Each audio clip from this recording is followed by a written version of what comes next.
Сәлеметсіздер ме балалар, бүгінгі сабаққа қош келдіңіздер. Сабағымызды бастамас бұрын арнаға тіркеліп, лайк басып, комментарий жазып, сұрақтарыңыз болса, комментарий бөліміне жазып отырыңыздар, міндетті түрде жауап қайтаратын боламын. Сабағымызды бастайық. Бүгінгі сабақ 49, төрт түсті жер үсті. Өлеңдегі негізгі ойды анықтаймыз бүгін. Тапсырманың себеп салдарлық байланысын сызба арқылы көрсететін боламыз. Әңгіме. Сурет бойынша жыл мезгілдері туралы әңгімеле. Бірінші суретте бізде балалар қыс мезгілі берілген екен. Қыс мезгілінде бізде қар жауады, күн суытады, ауа райы сондай өзінің мінезін көрсететін нағыз кезең ол осы қыс мезгілі. Қыс мезгілінде балалар жақсы көреді, себебі қармен аққала жасап ойнайды. Ал адамдар үшін бұл бізге өте суық, қолайсыз, ыңғайсыз болады. Бірақ та кейбір адамдар осы қыс мезгілін суығына қарамастан оның әдемілігімен жақсы көреді. Екінші, бізде қыстан кейін көктем келеді. Көктемде өзендерде сарқырап аққан қар сулары, бәйшешектер гүл жарып тұрады. Ағаштарда ешбір жапырақ болмайды. Осы көктем мезгілінде жаңадан жапырақтар шығатын болады. Үшінші мезгіл бізде ол жаз мезгілі. Жаз мезгілі бізде өте сондай бір жайбарақат, керемет кезеңдердің бірі. Ол кезде көктемде гүлдеген ағаштарымыз жеміс беріп, жемістері пісіп, күннің ысуы, осының барлығы осы жаз кезеңінде орын алады екен. Одан кейін бізде күз мезгілі болады. Күз мезгілі бізде қандай болады? Күз мезгілінде біз осы жазда піскен бүкіл осы жеміс жидектерімізді, бау-бақшаларымыздың барлығын жинап, қамбамызға салып, қыс мезгіліне дайындалатын сондай керемет кезеңдердің бірі бұл бізде күз мезгілі болады екен. Яғни біздің осы еліміз бай, себебі бізде басқа шетелдерде болмайтын мезгілдердің барлығы осы біздің тұрып жатқан жерімізде, отанымызда осы 4 мезгілде бар. Біз осымен баймыз, осы мезгілдермен ерекшеміз деп айтсақ та болады. Енді келесі екінші тапсырма.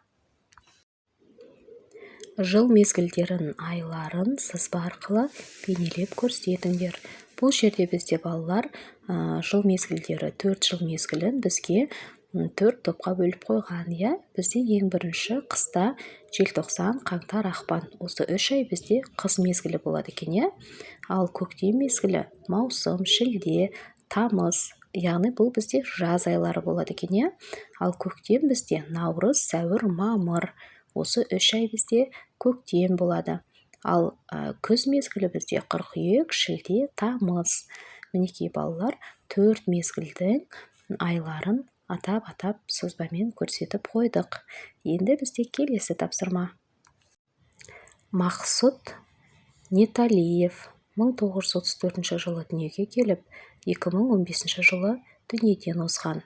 Ол ақын, Атырау облысының Исатай ауданына қарасты Бегайдар ауылында дүниеге келген. Ақын өлеңдерінің тақырыбы алуан түрлі. Балаларға арнап жазған кептер мен дән, көктем, күз суреті, тағы да басқа өлеңдері де бар. Жаратылыс жұмбағы үзінді. Атырауда мұнайлы, бір қыз болды шырайлы, білмей тұғын нәрсесін атасынан сұрайды. Ата, деді шырайлым, тағы бір сөз сұраймын. Саябаққа барғанда қараймын талдарға. Сыбырлайды жапырақ, оларда да жан бар ма? Орынды бұл сұрағың, ойыңды әбден ұғамын. Адамнан еш аумайды, табиғаттың өзі де. Даласы бар, тауы бар, бақшасы мен бауы бар. Жапырағы жайқалған, жасыл орман тағы бар. Қысы, жазы жауатын, жаңбыры бар, қары бар. Бәрінің де жаны бар. Не қажеттің бәрі де табиғаттан табылар. Көресің бе күн айды, ол да тірі сыңайлы. Кіндігі оның жер ана, тіршілікті құрайды. Адамға ұқсас мінезі, ол да өзінше күледі. Ол да өзінше жылайды, не сұрасаң береді. Ол да сенен сұрайды. Табиғаттың тәртібі кім-кімге де ұнайды. Кей қылығың жақпаса, ол да сені сынайды. Ашуланса кенеттен, бұзып шығып бөгеттен, тасқын болып құлайды. Енді қызым ұқтың ба, деп атасы сұрайды.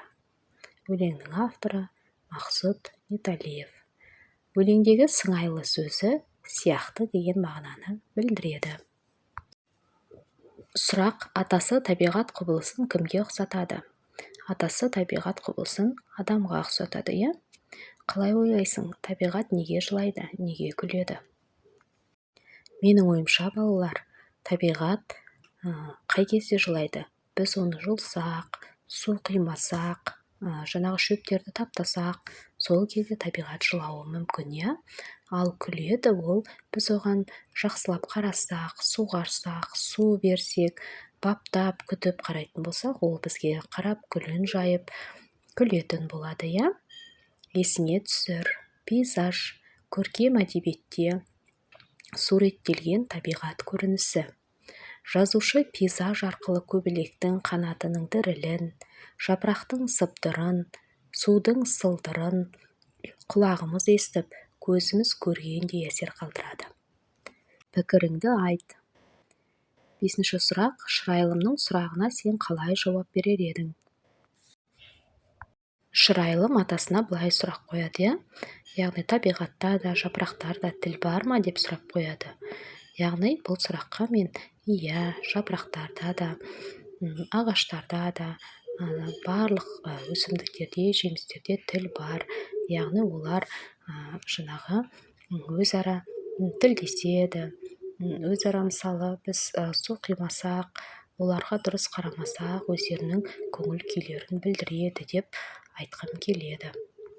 6-шы сұрақ: білмеген сұрақтарыңның жауабын қайдан табуға болады? Білмеген сұрақтарды балалар біз интернет желілерінен, одан кейін осы ағаштар туралы мәлімет беретін түрлі жаңағы интернет бөлімдерінен, болмаса кітаптардан, ноутбуктардан, тағы да басқалардан көре аламыз екен, иә? Және де үшіншісі ол біз түрлі энциклопедиялардан өзімізге қажетті сұрақтардың жауабын алсақ болады екен. Анықта. 7-ші тапсырма: қай табиғат құбылыстарының шартты белгілері берілген? Бұл жерде бізде бірінші күн шығып тұр, иә? Екінші жаңбыр жауып тұр, күн бұлтты. Үшінші ай жұлдыздарымен тұр, иә? Төртінші бізде күн бұлтты, жаңбыр жауып тұр. Одан кейін үлкен жаңбырлар, бұршақтар, иә? Одан кейін күн шыққан, күн бұлтты. Ең соңғы сурет ол күн бұлтты, қар жауып тұр, иә? 8-ші табиғат құбылысының бір түріне шартты белгі ойлап тауып суретін сал. Бұл жерде бізде балалар жаңбырдан кейін шығатын кемпір қосақтың суреті, иә? Одан кейін желдің шығуы да жатады екен, иә, балалар? Қорытындыла. 9-шы тапсырма: атасының Шырайлымға айтқан сөзінен негізгі ойды тауып оқы.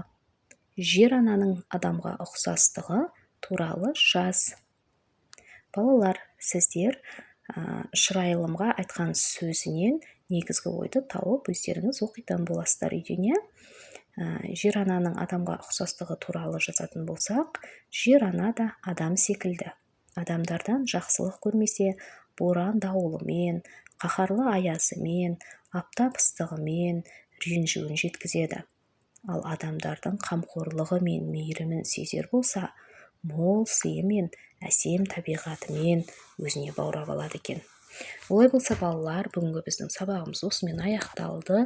Сіздерге сабақ түсінікті болды деген ойдамын. Олай болса, келесі сабақта кездескенше сау саламатта болыңыздар.